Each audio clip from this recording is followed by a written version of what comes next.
Today's edition of Neo Reality Collective is brought to you by Anchor.fm, a free distribution service podcasting hosting platform that allows you to record your podcast on your phone or computer. Anchor will distribute your podcast for you so it can be heard on Spotify, Apple Podcasts, Google Podcasts, and so much more. You can even make money from your podcast with no minimum listenership. It's everything you need to make a podcast in one place. Download the free Anchor.fm app or go to Anchor.fm to get started today. Thank you and enjoy the episode.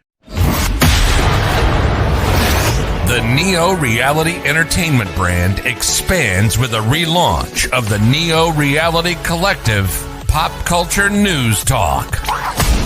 Your host, Eric Brown, gives his insights and thoughts in the ever-expanding news world of comic books, professional wrestling, gaming, TV, and movies. Be sure to donate to the brand and keep up to date with additional content on YouTube channels such as Neo Reality Entertainment, NRE The Wrestleverse, and NRE Pop Culture Omniverse.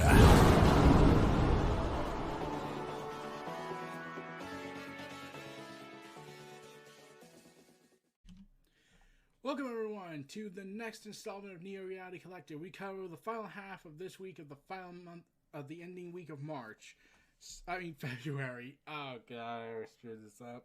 Sorry. The Pop Culture News Talk is back again with another talk about pop culture, all things, and everything that has to do with entertainment. Sadly, we must start this off with a report that WWF star Jumping Johnny DeFrenzo has sadly passed away at the age of 80. The wrestling world lost him around 27th of February, and the wrestling world is in mourning.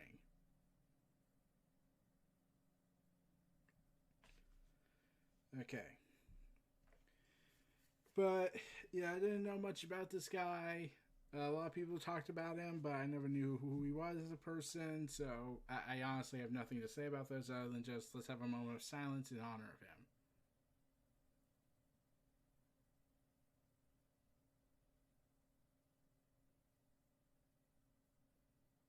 him. Okay.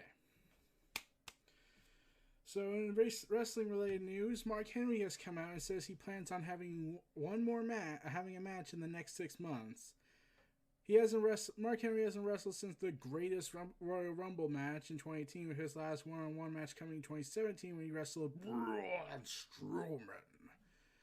But he believes he has one more match in him, and he has plans to step back into the ring. Saying in an interview on Busted Open Radio, "I'd rather get punked out than get my ass whooped. Randy is not someone to mess around with if you're not 100%. I'm walking on 2 feet, I'm 325 pounds, I'm lighter and trimmer than I've ever been. I plan on having a match in the next 6 months. I just want to have one match. If Randy is the guy, then so be it. Believe me, I'll be ready, and I won't be on 1 foot in a push scooter. I have to wrestle in this decade. I've got to. Big Show has wrestled for 4 decades, and I've wrestled in 3. I can't let him have that over me." Oh, man. Considering Big Show's now signed to AEW, he's probably never going to have to acknowledge him on TV, so basically he's dead to him. But, yeah. Would I like to see Mark Henry come back? I mean, really, I was thinking like 2013 should have been the year he retired because of that emotional speech he gave. He even had one last match against John Cena, and that would be it. But no, he kept going because when you have the perfect chance to end your career on a more positive term, or having one last match to put over the champion, you gotta go ahead and screw that up by coming back again and again and again to the point that you're just like, what are we doing here? In other news, Trent, as he's more known as, of the best friends, Tony Khan revealed that said that Trent was the hardest wrestler he had to convince to come to AEW. Speaking of Wrestling Observer Live, because of course that would be the place, so you know people are going to call this BS, Khan discussed how he put the full court press that's on Trent to get it to AEW, saying this: "Trent was probably the hardest person for me to convince who actually came. I spent a lot of time on the phone with a few people who really needed extra convincing, and other people I believed in and put the full court press on. That's the one. There are a couple of other people that didn't come that made a huge mistake and should have listened to me, and they didn't. He did. I joked with him all the time that he made the right choice. Every single month I tell Trent that. I'm a huge Trent fan and have been a believer in his for many years. I was a huge fan of the Bruin Pally Vice, Trent, and the Truck are guys that were in the position that would have fit into New Japan's plans and would have been important people there. That's something he told me. They had plans for him and they wanted to keep him. I told him I had plans for you and I want you here. I really believe in you and you'll be happier here. He's been great and he's been a huge part of AEW. I'm grateful Trent came. There are other people that I liked, maybe not quite as much as Trent, but I liked the others that I liked. I put the full court precedent and they didn't listen. They wish they had. So, yeah, he also praised the famous parking lot brawl between the Best Friends and LAX, aka Pride and Powerful, and calling it one of the greatest TV matches he's ever produced and seen on TV. He's currently side-fighting with a partially torn pec, suffered in December 2020. Miro stated that Trent would be out for 5 months. So we're currently in February. It's the end of February, honestly. So about 2 more months remain. Okay. Yeah. So, yeah. I don't know much about what's going on behind the scenes. I mean, like, it looks like it's a fun environment there. We'll probably, if the company ever went public, it probably would turn to a different vibe. So, yeah. What I like to see, and I'm pretty sure CM Punk was the other guy who's going to have a hard time convincing if Punk ever wanted to come back to wrestle. But, yeah, speaking of Tony Khan, he also spoke about how AEW will have 2 network shows, 2 streaming shows in 2021. AEW Dark Elevation is set to premiere on March 15th and air on Mondays on YouTube, but the content doesn't stop for AEW. Following the announcement of Dark Elevation, 8 fans wondered if the AEW second show on TV would still be happening. When AEW signed an extension, the second show was announced in the press release, but further details were not given. Tony Khan took to social media and said that a second show on TNT was still happening. Speaking on Wrestling Observer Radio, Khan offered up more details of AEW's content plan moving forward. It will be 2 television shows and 2 TV streaming shows, which I think is very appropriate. Some of the most successful wrestling companies have fielded a couple of flagship shows and a couple of shows for more of developmental and carrying to fans. You'll have 2 Dark properties for 2 TNT properties. I'm really excited about it and we're ready for it. It was TNT's idea. I originally had the title Elevation and the executives made a great point. You don't want to create confusion with different brands. Elevation is an extension of Dark, so they essentially called it AEW Dark Elevation. He will provide Big Show, formerly known as Big Show, Paul Wright, is set to provide commentary for Dark Elevation alongside Tony Schiavone. So you got you got Dark, you got Dark Elevation, you got Dynamite, you got their second TNT show, you got Countdown, Road to Being the Elite. So 6 shows.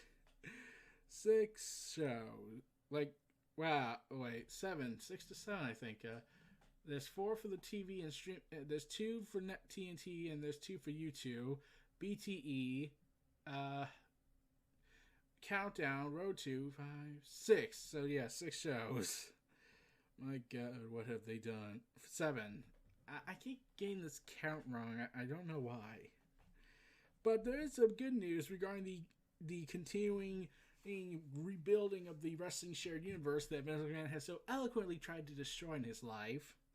New Japan Pro Wrestling and CMWL all released a joint statement promoting unwavering continued partnership. So the working relationships begin amongst promotions AEW and Impact who carry a successful working relationship, and New Japan Pro Wrestling have even begun to get involved. New Japan and CMWL have now announced that after over a decade of a successful partnership, they look forward to continuing more together as the ongoing pandemic has prevented them from doing so in the last calendar year. Putting out this press release, they went ahead. The working agreement between AEW and New Japan, however touch and go it may be at this time, will be on full display on the next episode of New Japan Pro Wrestling Strong when Jon Moxley defended his IWGP US title against Kenta. Yeah, they put out this press release, and as the wrestling shared universe continues to grow and grow and grow, once again, we're getting a rebirth period. New Japan is also seeking to expand more. Apparently, New Japan Pro Wrestling is in talks with multiple US TV networks. According to Wrestling Observer newsletter Dave Meltzer, New Japan Pro Wrestling is in talks with multiple US TV networks over a possible TV deal. Access is reportedly one of these networks. The talks between the two sides were recently described as significant, and there is a decent chance both sides will come to an agreement. Which other TV shows are promoting is currently unknown, but the promotion held talks with ESPN, Vice, and CBS Sports Network over the last year before deciding to go to the Roku channel. New Japan announced the non-exclusive deal with Roku in early February, and a weekly series based around past matches have been airing on the Roku channel since February 11th. Episodes that are currently available feature matches from Wrestle Kingdom 14, New Deer Dash, and the New Beginning Sapporo. New Japan Pro Wrestling has previously held TV deal with Access TV from 2014 to December 2019. The original deal was supposed to last until 2021 in January, but both sides agreed to terminate the relationship early. Yeah, that story. So, when Anthem bought the Access TV network, apparently, now this is not confirmed, but it wouldn't surprise me because there was bad blood between them and another group of people from Anthem, where Anthem had owned Impact. Impact is owned by Anthem, and New Japan Pro Wrestling is really strict in their philosophy of we care about our wrestlers mentality, to kind of a poisonous mentality, I think, in my opinion, because they were so mad at TNA. Please know, Impact Wrestling has become radically different from TNA Wrestling from the olden days, but they were still mad because Impact had mishandled Okada, despite them coming out and apologizing profusely to him when they were trying to work together when they were trying to work it out and everything. But New Japan Pro Wrestling was like, no, we don't forgive him. We will never forgive you guys, and we will hate you so much that we'll drop our deal with the network, which is problematic. So, yeah, apparently reports came out as this was going on that WWE backstage reaction to Bad Bunny revealed. Yeah. Since performing his song Booker T at the Royal Rumble, Bad Bunny has been ever present on Monday Night Raw. The Puerto Rican rapper kicked off the feud with The Miz on John Morrison on January 31st pay-per-view of Royal Rumble, and he and Damian Priest will reportedly face the former SmackDown Tag Team Champions at WrestleMania 37. While The Miz and Morrison may not be big fans of big fans of Bad Bunny, Fightful Select reported the rapper had made great impression on several superstars in the locker room, particularly how he's been treating his role on TV seriously, certainly pointing out he has a positive example of celebrities in the wrestling. But he's also described as easy to deal with, and he was reportedly excited to do business in the future. So, yeah, I don't particularly care about Bad Bunny in terms of his current character.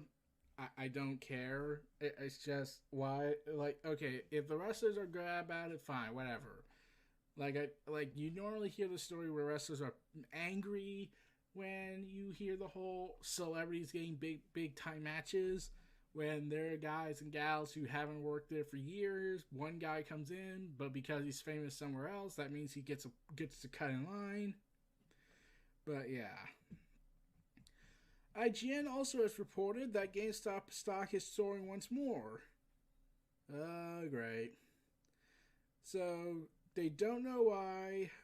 They have no clear reason why. And the theories are circulating about this, about, the subreddits going out again, and, circulating that indeed because of Bell's departure, but with different context.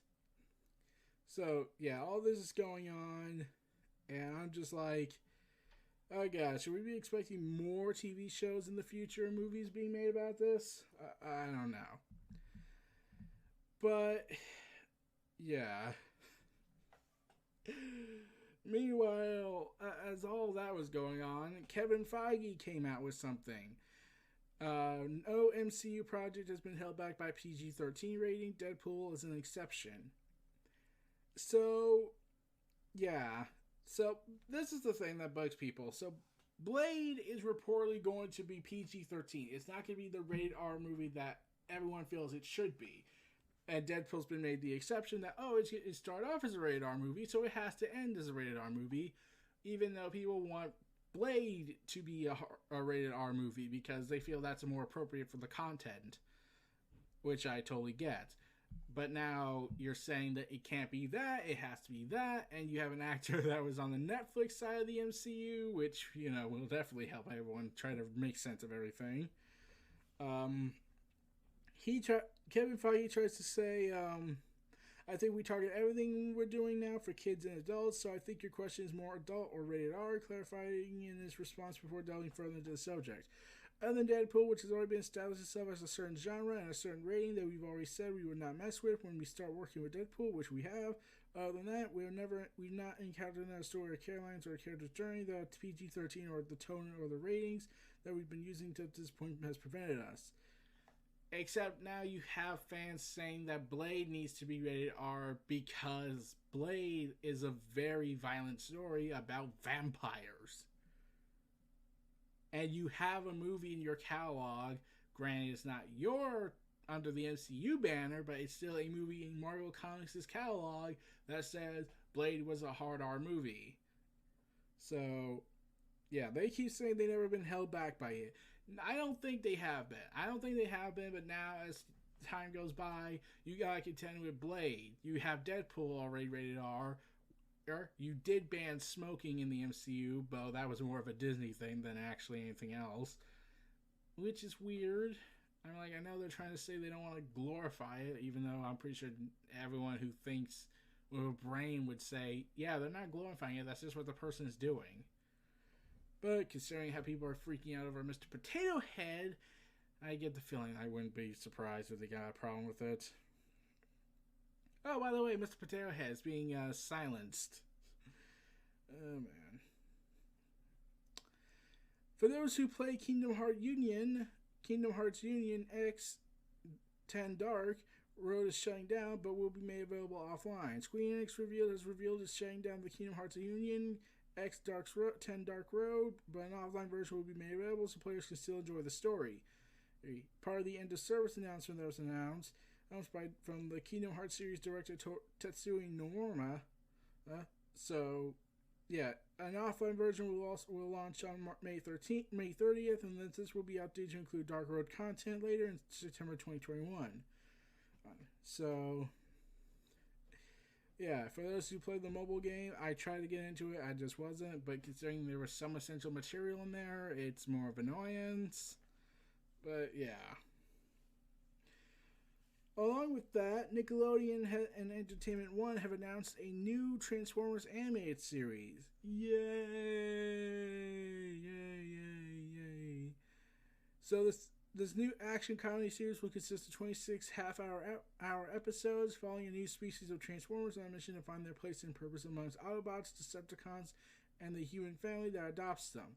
The series is being co-produced by Nickelodeon and Entertainment One and will premiere exclusively on Nickelodeon in the U.S. before debuting in other countries. Their creative team is built up from several animated TV veterans such as Ant Ward from Rise of Teenage Mutant Ninja Turtles, Nicole DeVee from Transformers Rescue Bots, who are both serving as executive producers, together with co-executive producer and developer Dale, I can't pronounce that name, of Rise of Teenage Mutant Ninja Turtles. Production will be overseen by Nickelodeon's Conrad Montgomery and E1's Mikkel Hauser. In a statement that came out, Ramsey said, "As soon as I read the creative concept, which at its core is about family, I knew we absolutely had to tell the story of our good friends at E1 and Hasbro." The president of Nickelodeon Animation said, "The series will tell a reimagined story featuring both original characters and fan favorites for a whole new generation of kids and families. The creative team at Nick is overseen by Claudia, Senior Vice President of Animation Development. Can't wait to get started building this new world." So, yeah. Entertainment One president of Family Brands came out with saying this of Entertainment One: "We're thrilled to be working with Nickelodeon to expand the Transformers animated universe and bring all new, more than meets the eye story to life. This new story series is a fresh creative take on the brand and will excite longtime fans around the world and soon-to-be fans alike, all being introduced to the robots in disguise by A-list creative team led by E1's Mikkel Hauser." Oh, yeah. It's part of Nickelodeon's strategy to be the home of biggest franchises kids and families love, as it joins the growing animation slate that already includes SpongeBob, plus the first ever SpongeBob spinoff, Camp Coral, SpongeBob's Underyears, because that was the thing people were really asking for, the Teenage Mutant Ninja Turtles, Star Trek Prodigy, amongst others. Yeah. So for those who ever watched Bugsnax, so apparently Bugsnax had a dark ending that was originally even darker, and they changed it.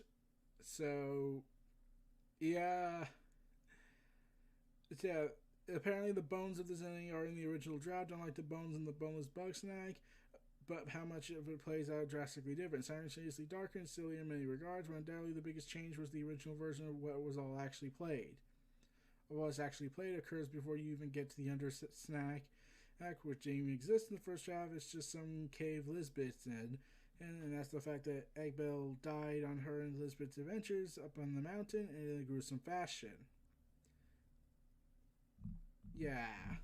So apparently this ending was supposed to be darker. I never heard of this game, so yeah, get ready for that insanity if those who played it.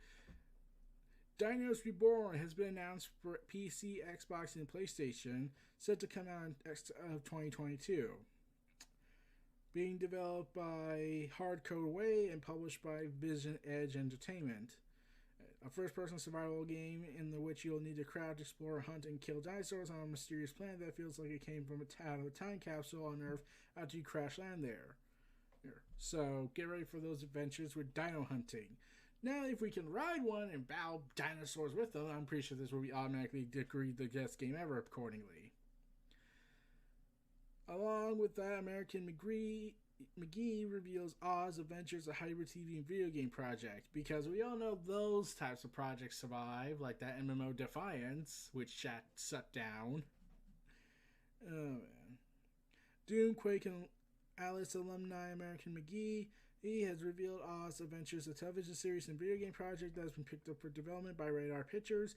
The Pit project is based on the Oz series of books, which began as The Wonderful Wizard of Oz. McGee said on Instagram that he and his team will be working to develop an Oz Adventures concept for production as a TV series and video game. With luck, you'll be soon to turn on one of your content providers, HBO, Netflix, Amazon, unknown, and find Oz Adventures, the game and TV show, among your entertainment options.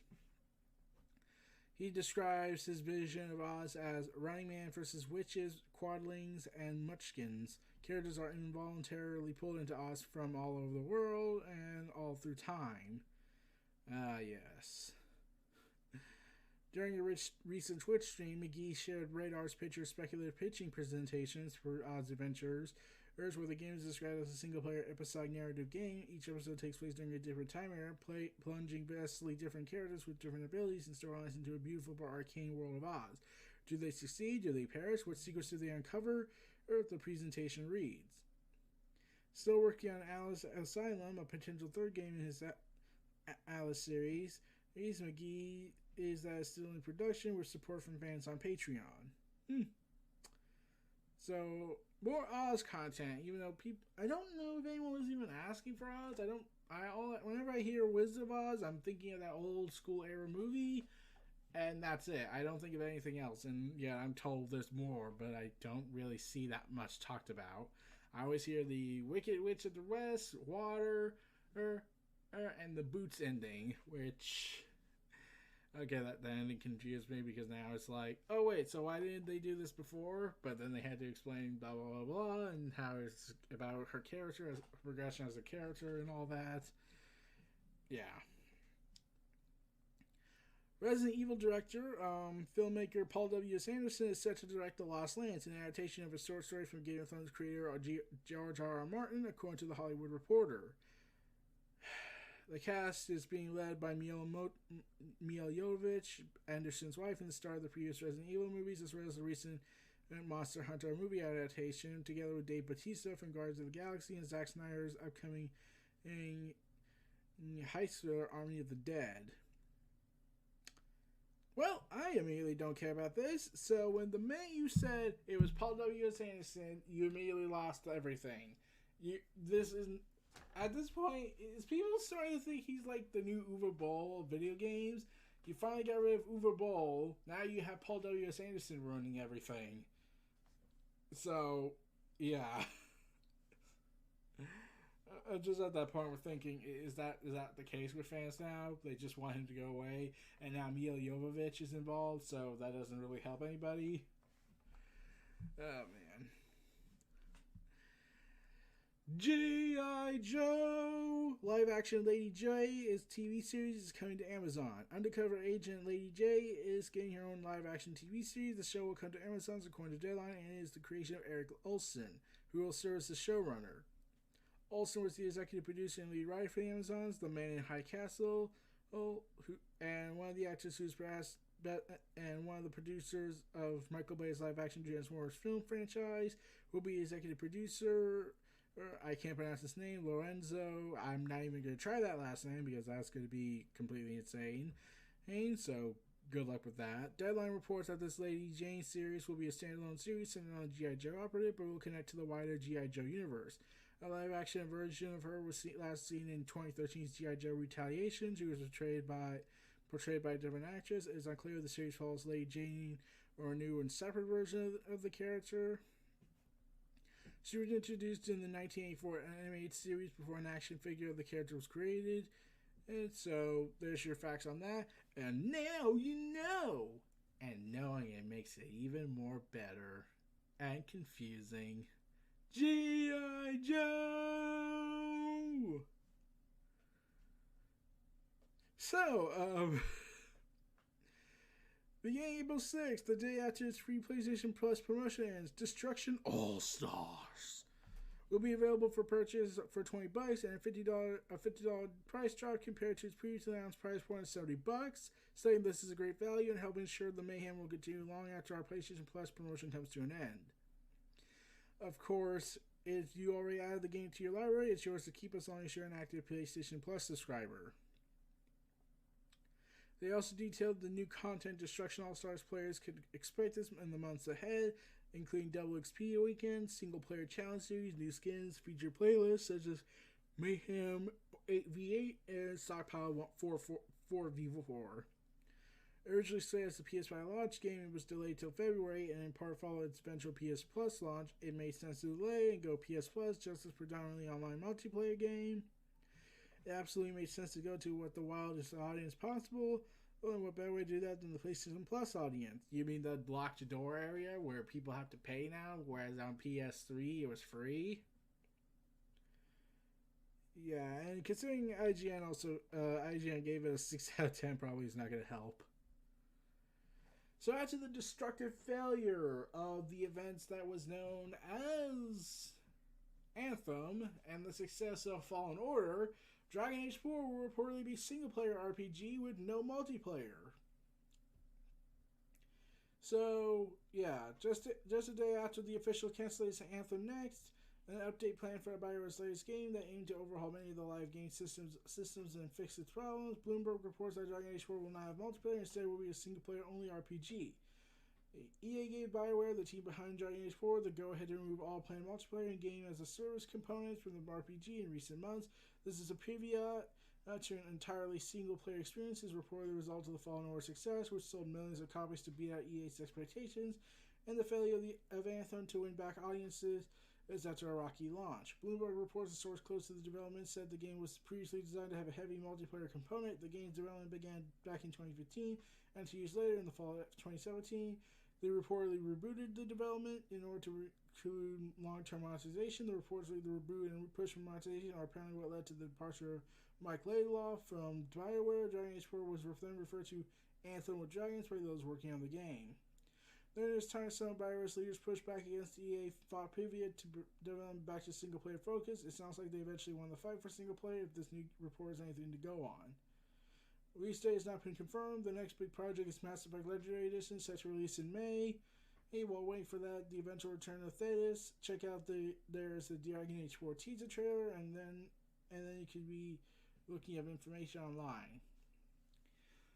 So thank God. I want BioWare to be BioWare again, not whatever the hell it turned into. And luckily Anthem's failure and Fallen Order's success convinced them, they kind of have a point with single player. It's not dead like we thought it was. Meanwhile, Final Fantasy VII Remake Intergrade has been announced for PS5, and PS5 upgrade details have been revealed. So, they announced this massive series of announcements of the Final Fantasy VII Remake department, saying that those who own Final Fantasy VII Remake for PS4 will be upgraded and carry over their save data to the PS5 version for free, with one exception. The PS5 Digital Edition owners can upgrade their physical PS4 copies to the digital PS5 edition, Intergrade also introduces an all-new episode which you'll play as Ninja Yuffie. She infiltrates the Shari Shinra Corporation to steal powerful materia and restore glory to her homeland. It will also be released alongside PS5 Upgrade on June 10th for an additional currently unspecific cost. Yes! Alongside the $70 Standard Edition, Square will release a $90 US Digital Deluxe Edition and of Final Fantasy VII Remake Intergrade that includes the new Yuffie episode, a digital mini soundtrack, and a digital art book. Released on PS4 last April, Final Fantasy VII Remake was praised across the board and, insane. But a lot of people were also kind of mad when they realized, oh wait, where's the Tifa episode that you promised? That Tifa episode you said that was nearly completed, but then you just scrapped it at the last minute. That would have actually been interesting to see her character be explored more. Or than fans going ahead and finding her just attractive and an awesome character, but we could have gotten more character development for her. Nah, we can't. Too bad. Meanwhile, Final Fantasy The First Soldier and Final Fantasy VII Ever Crisis has been announced for mobile, which will arrive in 2021. So Final Fantasy First Soldier will be available on iOS in 2021. And Ever Crisis is a chapter-structured single-player game that looks to cover the whole Final Fantasy VII timeline, including Aberrant Children, Before Crisis, Crisis Core, and Dirge of Cerberus. It will feature a nostalgia visual twist that looks like a lot like the modernized and stylized take on the original PS1 graphics. Ever Crisis is set to release on iOS and Android in 2022. I would say I'm interested, but again, I'm not much of a mobile gamer, so good luck with that. Along with joining the PS5 slate of games, Returnal is the PS5 exclusive roguelike replaying a promise. So the PS5 PlayStation console launch windows and new games have been synonymous for the past couple of generations now, and will continue to do with the developers Returnal and exclusively coming to the PS5 on April 30th. But more so than past launch games like Super Stardust HD and Rosengun, and as well as other modern arcade classics like Nick Machina, Returnal looks to be the studio's most ambitious entry yet, and while we're still waiting to get our hands on it, according to IGN, and an extended look at the gameplay demo along with the time spent speaking to some of the developers and whatnot, revealed some additional details, especially the return of the connected threads, arcade not being dead, and all this awesome stuff they're doing. This was an interview on IGN. If you want to check it out, you can look at the full details. But along with that, the Division film is starring Jake Gyllenhaal, hires Red Notice director Rawson Marshall Thurber. Has started to replace David Leitch as the director of the Division. This news comes away of Deadline, which reports Leitch, who is perhaps best known for the director of Deadpool 2, had to step down as director for Netflix's Division movie due to scheduling conflicts for his current project, Bullet Train. The current director also had directed Skyscraper and Dodgeball, has stepped into the role and will also co-write the script. So the original director will remain attached to the movie as a producer. Story will set to follow the general events of the first Ubisoft Division game released in 2016, which follows Division agents to take back New York City after it was ravaged by a virus spread through the paper money distributed on Black Friday. Damn you, ambition! Along with that, Fortnite! Yay, Fortnite! We all know about Fortnite and what it did to the world. Ellen Ripley and the alien Xenomorph are joining the crew. Yippee! Monster Hunter Rise is coming to PC in 2022 for PC, along with a Nintendo Switch, but no details of the PC version were available at this time, saying that they've received a lot of requests for PC version of Monster Hunter Rise, particularly from overseas players, so they decided to develop a version for PC, which they aim to release in early 2022. This is still in development, so they like to share more details when the time is right. Meanwhile, Final Fantasy VII Remake could be coming to PS Plus in March, but won't be upgradable to PS5 version. So then why do it? But then an update came out that Final Fantasy Remake for PS4 has now been confirmed for March's PS5 PS lineup. PS Plus lineup and will not offer a free upgrade. The PS4 version of Final Fantasy VII Remake could be coming to PS Plus next month, at least in Japan, and it won't be upgraded freely to the new PS5. So what's the point in caring? So along with this, the Uncharted movie by Tom Holland says that he approached the performance was a mistake and he vows never to make this mistake again. And saying this in an interview, he has said that his approach to playing Nathan Drake in the upcoming movie may have been a mistake. In an interview with GQ, Holland reflected on his role in the Uncharted movie, now dated for release in 2022, and shared his own personal concerns about his acting performance. He said he felt at times like he kind of fell into that spell of concentrating on the way he looked in the certain shots rather than channeling all of his focus solely into playing the character, saying, as soon as you start worrying, do I look good in the shot, acting becomes something other than playing a character. I think there are other elements of my performance in the Uncharted movie in which I kind of fell into that spell, being I want to look good now, I wanted this to be my cool moment, I had to play a very tough, very stoic guy, basically, being Mark Wahlberg. He went on to say that the experience had taught him an important lesson about his attitude towards certain elements of a role. He admitted that even though he has yet to see whether he successfully delivered Nathan Drake's big action hero moments, he would probably consider taking a different approach to the way he plays these type of characters in the future. Oh dear. So, yeah, should we start getting worried? Should we start getting worried? Can we be worried, please?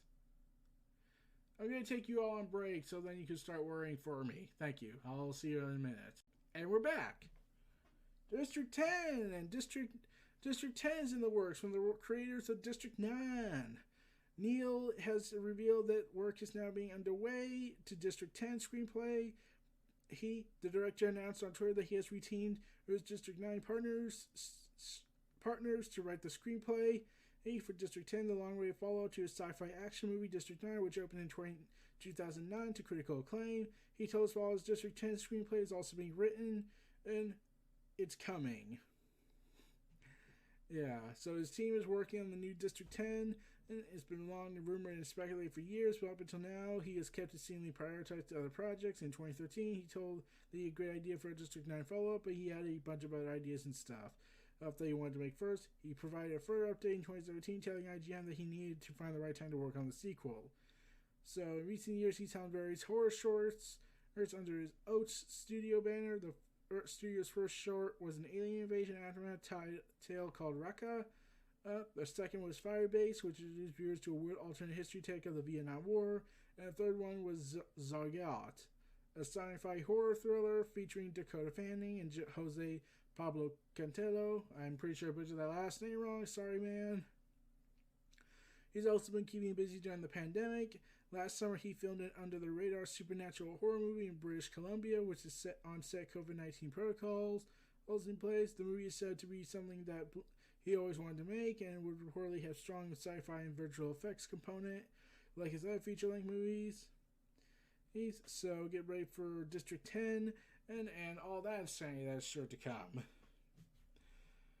Speaking of, we're not done with Fortnite, because Batman is coming.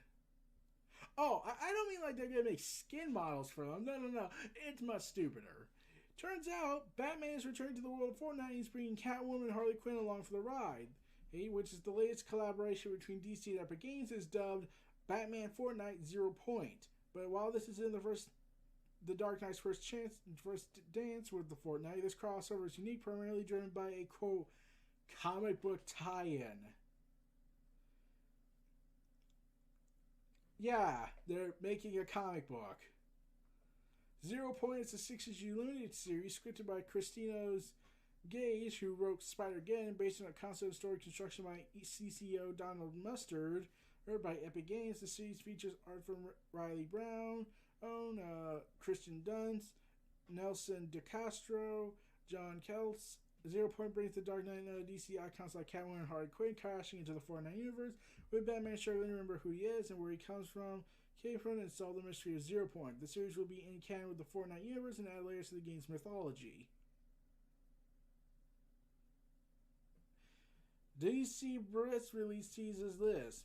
As Batman fights to recall his past and escape an endless loop of chaos and struggle, he's come to face with the likes of Renegade Raider, Fishstick, Bandolier, and more. While the world's greatest detective tries to make sense of the strange new world, he uncovers shocking truths about the island, what lies beyond the loop, and how everything is connected to the mysterious Zero Point. Each issue will be released on a day and date in print and digital formats, but Fortnite fans will have a special incentive to buy the print versions. Each print will come with an included DLC code for Batman-themed item for costumes to use in the Fortnite, with the first being the DC Rebirth Harley Quinn costume. Collecting all 6 will allow players to unlock an exclusive armored Batman Zero skin, so yes, you can finally be Batman again, but that privilege requires a certain level of commitment. Yipes. Alternatively, Zero Point will also be free for DC Infinite Universe subscribers on the Infinite service, along with the DLC codes. Oh, God. The series will debut on Tuesday, April 20th, with the new issue shipping twice monthly until the finale on July 6th.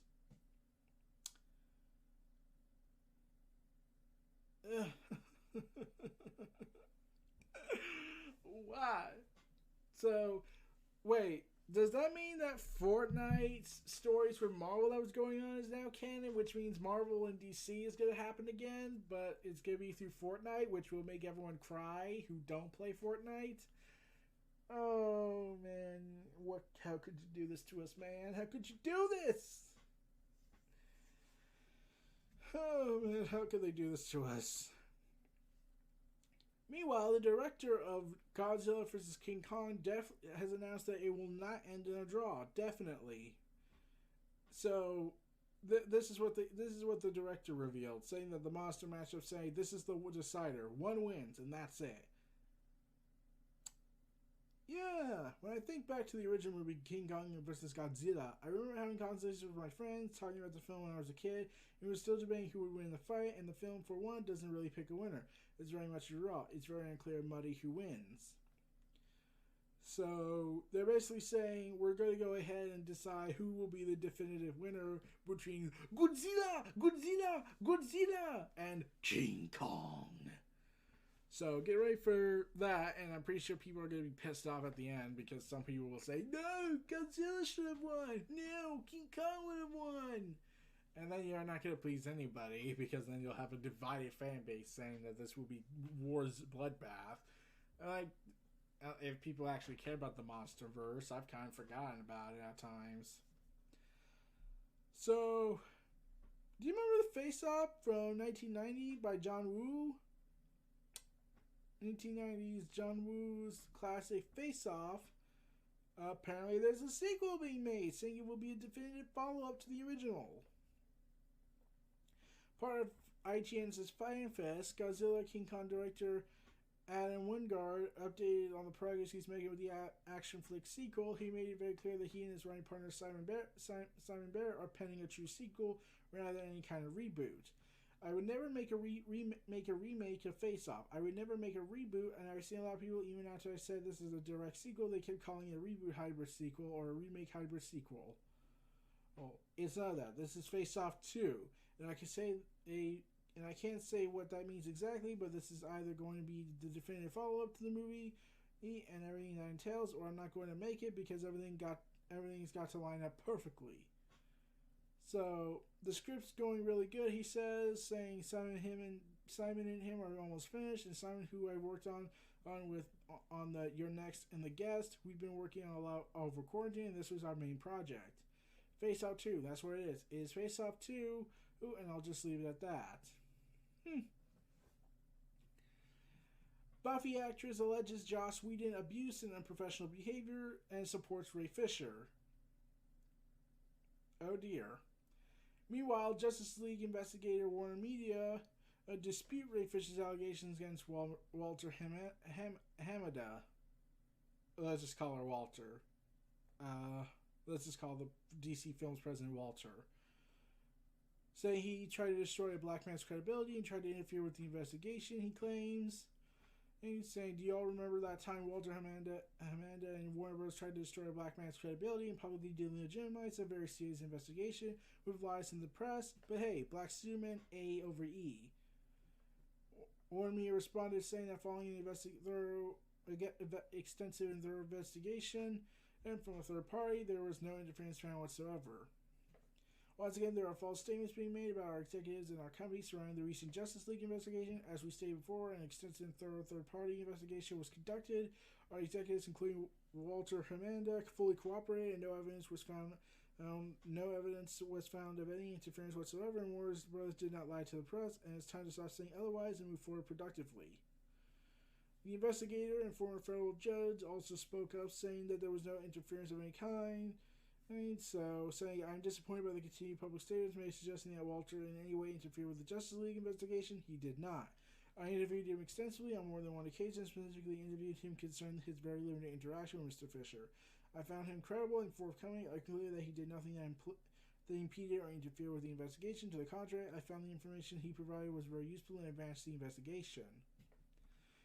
This is the development regarding the investigation under the Joss Whedon cut of the 2017 Justice League. Calling Walter the most dangerous kind of enabler, and he would not be participating in any future production that's associated with him. So, unless it's Zack Snyder's involvement. Also, sci-fi survival game Breathedge gets April console release date, set to release on April 6th. Announced exclusively during IGN 5 Fan Fest, with a new trailer being showed off of the game in action and revealed the new platforms and release date. So get ready for that, everybody.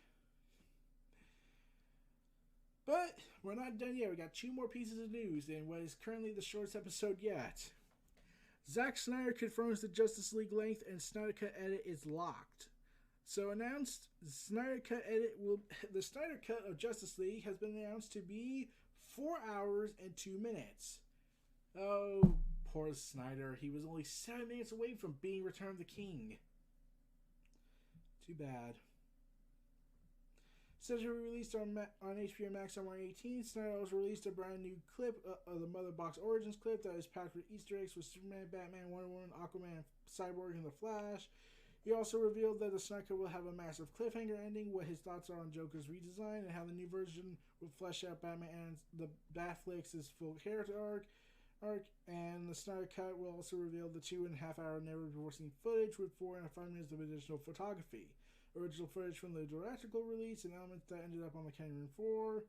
For more, so FanFest was an eventful night, but so people who want to see all the stuff, Batfleck, Henry Cavill, Henry Cavill, Superman. Well, after the Snyder Cut, this might be it, because to end this week of news, a Superman movie reboot is in the works at Warner Brothers. J.J. Abrams' Bad Robot is producing it.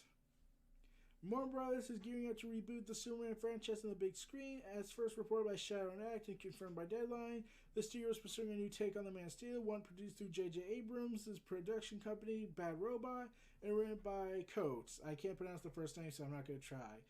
Bad Robot's Hannah is producing the reboot. No actors are currently attached. It's unclear if Henry Cavill will remain in the lead role, or if the case or title will be passed to a new actor. Variety also confirms, along with the statements from Coates, and indicates no casting is yet taking place. However, Coates also seems to suggest that the reboot is still set in the DCEU. So there have been rumors going around that they're going to replace Superman with a black actor, and once again, I'm just like, okay, is this a multiverse one? Because they are aiming for a multiverse talk now. Oh, and yeah, J.J. Abrams as the guy that handles Superman. Okay, this is the thing. So people were hesitant to take J.J. Abrams seriously because of the damage that was done with the Star Wars sequel trilogy, and now people don't like it now. Don't look back on his past work, like Star Trek and Spider-Man comic he did with his son. I said to myself, look, the reason I can forgive him for Star Trek reboot and the Spider-Man comic that he did with his son, and is that in Spider-Man, that's an out of continuity, probably in the wider Marvel multiverse, not set in the main timeline, not set in the main universe. So, okay, it's just an out of continuity story, fine.